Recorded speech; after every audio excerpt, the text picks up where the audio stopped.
Last time I was standing on this stage wasn't quite so much fun. It was about a bit over a year ago, and we got rolled. The party was still pretty good that night, bizarrely. The last time Jess hosted one of these awards, I'm not sure, actually not, maybe you just covered it for 7. It was up in Darwin. Jess missed the flight the next day, so...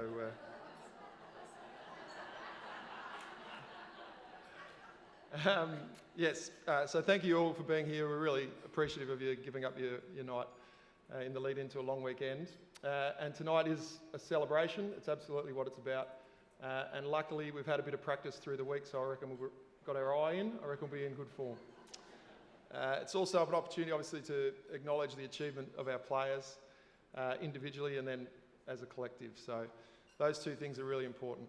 But probably the most important thing we're going to do tonight is just say thank you. Thank you to everybody who has contributed over this season and even previous seasons towards, obviously, the success we were able to achieve this year. I want to start on that vein with the families. John alluded to it.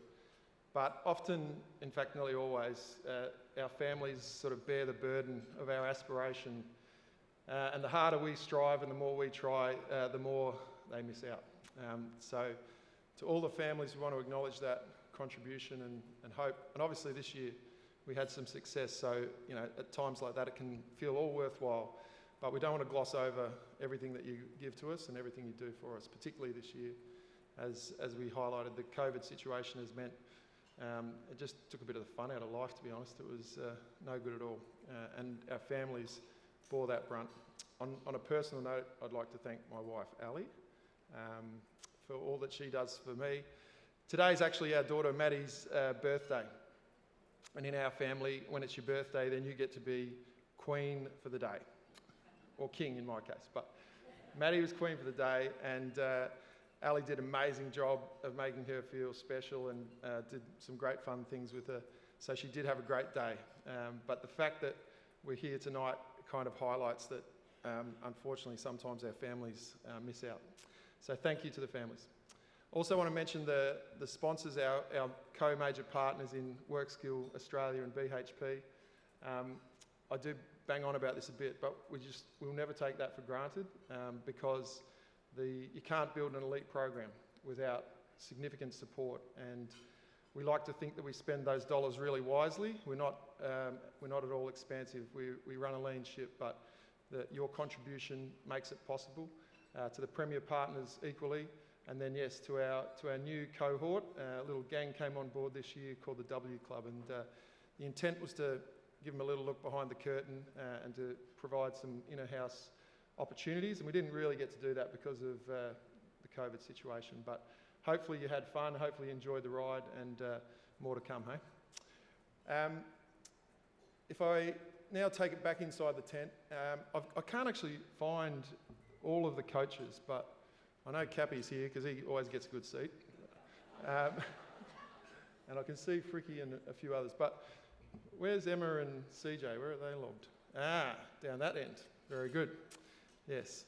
So, the team behind the team. We have an amazingly dedicated crew.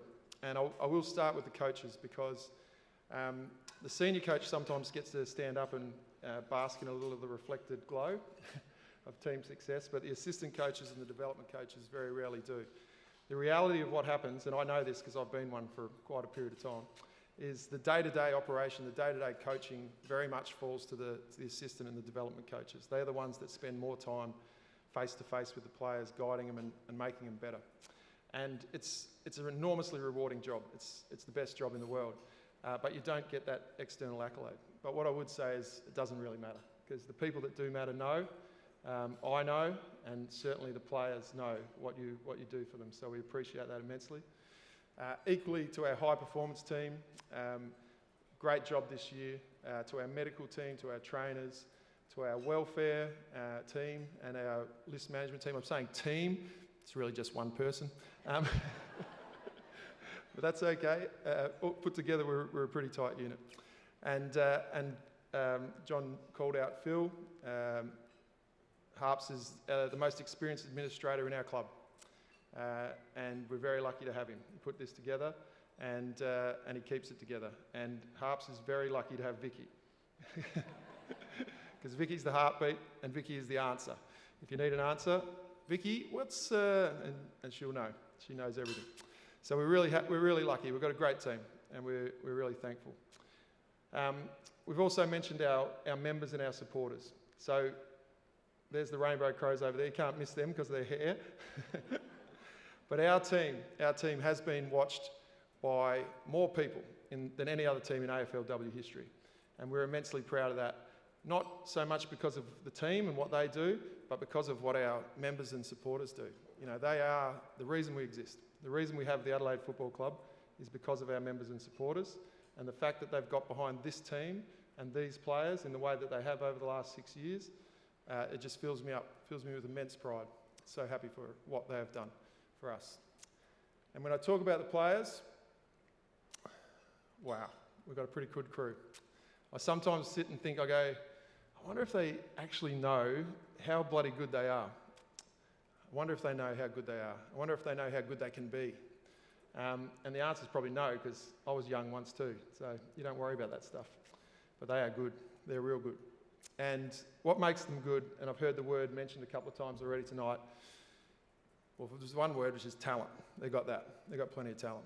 But the bigger word is commitment. They are unbelievably committed.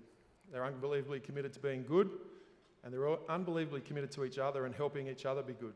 And that's a pretty rare and special combination.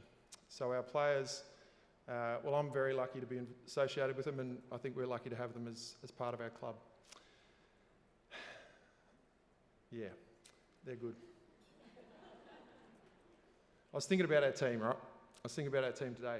Some of all these elements that we're discussing right now. And there's a lot that goes into it. You've got to get it all right. Footy's really simple. Simplest game. Yeah, get it, kick it. But putting the team together and getting all those pieces right is actually really complex. It's like a complex adaptive system, okay? Stay with me. I was thinking about this, right? And there's two types of systems in the world. There's bicycles and there's frogs. So bicycles are cool. Bicycles are great. They've got little widgets and little, cogs and chains, and you put it all together and then you just ride. I mean, how about that? It's amazing. What a system. And the thing about bicycles is then you can just pull all those pieces apart and put them in a box and post them to the other side of the country, put it back together and ride off again. Amazing. How good is a bike? But what about a frog? A frog's even better. A frog is amazing. A frog can breathe through its skin. It's got a 3-chambered heart. It's amphibious. Great word. Frogs are amazing. Frogs are like the barometer of an ecosystem, how it's going. But the thing about frogs is you can't pull them apart. You can't pull a frog apart, put it back together, send it to the other side of the country, and it still be as cool as it is as a frog. And that's what our team is. Our team's a frog. It's not a bicycle. So what's going to happen over the next month, right? There's going to be some forces that come to bear that are going to try and pull our team apart. And we get that. We understand that every individual has their own decisions to make, and they're all absolutely within their rights to make those decisions. But what I would encourage our players to do is to value what you've got. Value what we've got. We've got something pretty special. And what I would say to you is this, that we will match your commitment. We will match the commitment that you have shown. And we won't be able to compete on every front, but I guarantee that we'll be relentless. We'll leave no stone unturned in trying to create an environment for you which enables you to chase success, to be as good as you can be. And we'll see what happens. 1 was good, 2 was good, 3 was unbelievable. What about 4?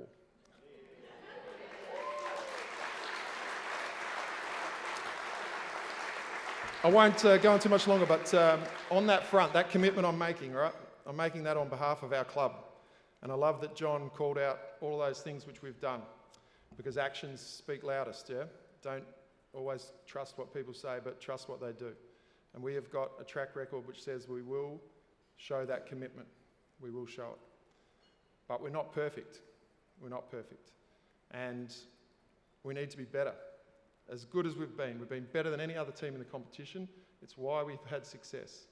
But I sit in a very fortunate position. I've sat in the AFL men's program for 25 years and the AFLW for 4. And what you become aware of once you live a little time in this space is there are some unconscious biases which exist. And it's not anyone's fault, but it's just a factor of history of 100 years that at times that bias leads to inequality, leads to inequity. I'm not talking about money, because we understand that the financial model dictates that the revenue flows where the revenue flows. That'll change in time.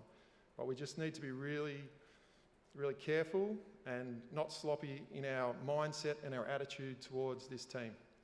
And the opportunity of what has happened thus far is that we can see how amazing and how important they are.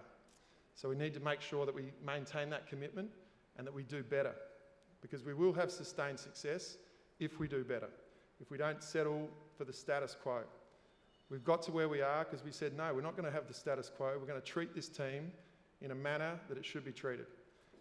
But to keep the gap, we're going to have to go again, and we've got to bridge that gap in the way that we view women's sport. I'm pretty sure we can do that. So I'm going to get off the soapbox now, and we'll get on with the celebration. Many of you won't know, but we've had a film crew following us around this year, from Disney, of all places. So we thought, well, we've got a Disney crew, we'll make the Disney ending, we'd sort that out. So we did that.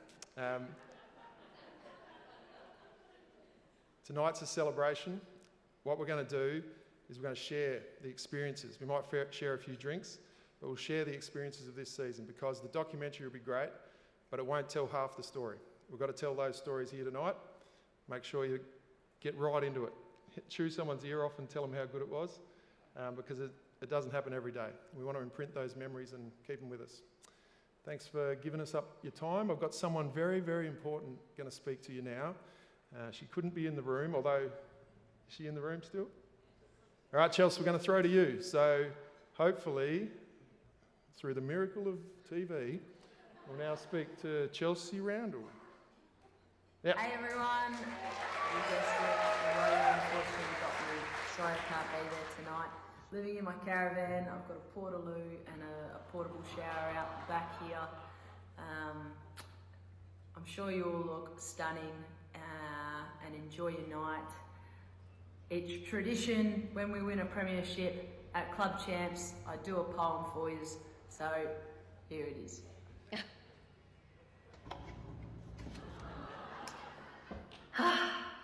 Apologies I can't be there tonight, COVID got me all right, but in true Randy style, I thought I'd write a poem and make you smile.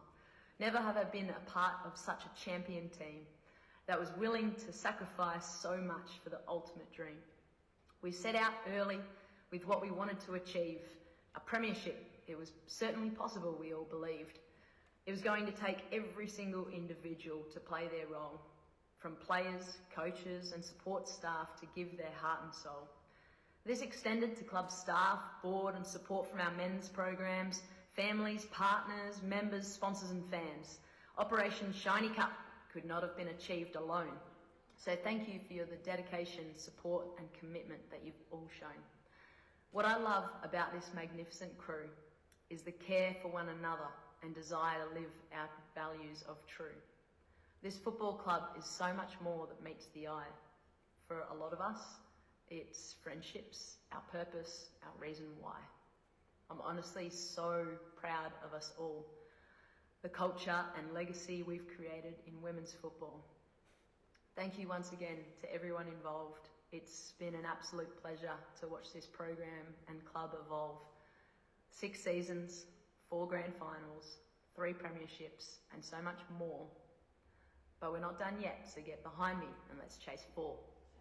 Enjoy the evening, sending big hugs and love to you all. Go you Crows.